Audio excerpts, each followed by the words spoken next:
Last میں کل رات کو ہی ایک فتویٰ جاری ہوا ہے جن کا نام ہے مفتی صابر حسینی قاسمی، جو شخص ایک انسٹیٹیوٹ چلاتے ہیں مفتیوں کا، جن کا مفتی کلاسز کے نام سے ان کا چلتا ہے۔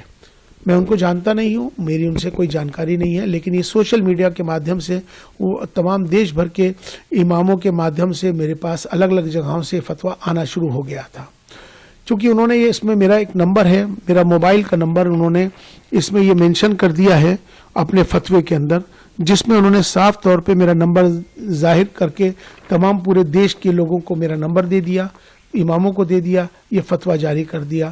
ان سے انہوں نے کہا ہے کہ یہ معافی مانگ لیں، میرا بائیکاٹ کر رہے ہیں، اور مجھ سے انہوں نے کہا ہے کہ آپ جو ہے استعفیٰ دیں، ورنہ آپ اپنا انجام سوچیں۔ السلام علیکم ورحمۃ اللہ وبرکاتہ۔ ایودھیا کے رام مندر پران پرتشٹھا کی تقریب میں شرکت کرنے پر آل انڈیا امام آرگنائزیشن کے چیف امام ڈاکٹر عمر احمد الیاسی کے خلاف فتویٰ جاری کر دیا گیا ہے۔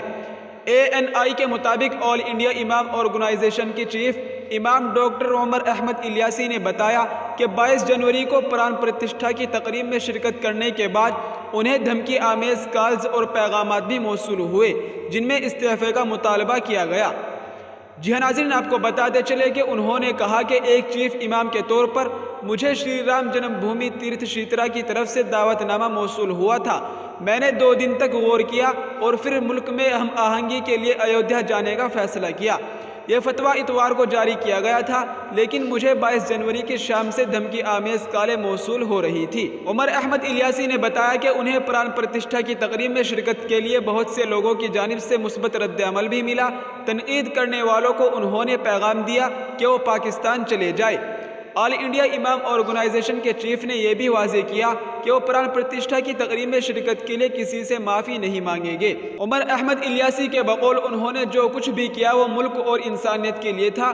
ان کا واحد مقصد پران پرتشٹھا کی تقریب میں شرکت کر کے بھائی چارے کا پیغام دینا تھا۔ جی ہاں ناظرین، یہ اس وقت کی بہت بڑی خبر تھی جس کو ہم نے آپ کے ساتھ شیئر کیا ہے۔ آپ اس خبر کے متعلق کیا رائے رکھتے ہیں؟ اپنی رائے کا اظہار کومنٹ میں ضرور کریں۔ السلام علیکم ورحمۃ اللہ وبرکاتہ۔